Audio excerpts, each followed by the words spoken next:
What's up guys? Karong gabi na nato i-flex karon nga nga parcel niya.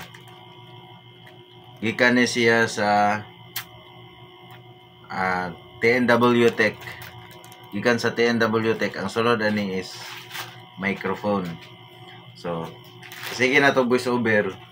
Daghan gyud ang ningon nga murad ako nagugubog. So karon nag-order ta og kanang microphone TNW ang brand. So ako ipakita sa inyo karon kung sa ang sulod sa TNW.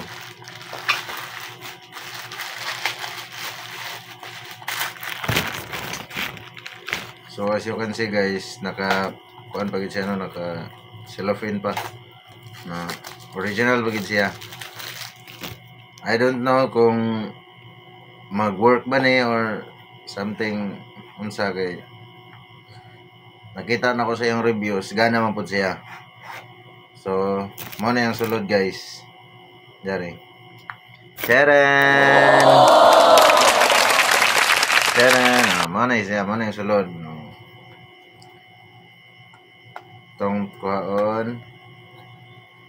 So inside the box guys, kung inyo ning i-purchase ning TNW nga microphone, ang inyong makuha is nasa free nga charging cable, type C, which is type C ang atong charging port na type C, tapos extra mic, and then manual.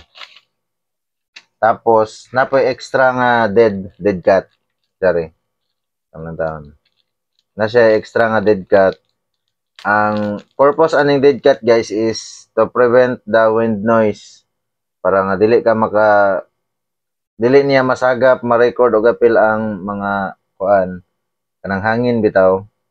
Ang iya lang ging makuha is kanang imo lang ging tingog. So mao ni purpose niya guys. Tapos maura manual, charging cable, tapos extra nga dead cat, tapos extra pod na mic in case na kay kauban sa imong pag-vlog diha, sa imong pag-vlog, sa imong pagsuri-suri. Na kay kauban, pwede may paggamit sa iya niya. Karon kay matay kauban, so tambay sa na siya, looking for kauban. So mo ni ang tingog nako kung wala ang mic. Kung wala tong mic, mo na ang tingog karon. Kung sa inyo napansin. Og mao ni ang tingog nako pag naay mic. Kung sa inyo napansin. Sa mga nangita og microphone nga affordable, bisitahan lang ninyo sa Shopee, sa TikTok, or sa Lazada, TNW Tech. Or i-click lang ng link dia sa ubos para dili na mo mag-hustle og hanap. Affordable ra kay na siya guys. 400 plus lang. Duha na ka book ang imong mapalit. Asa pa ka ana.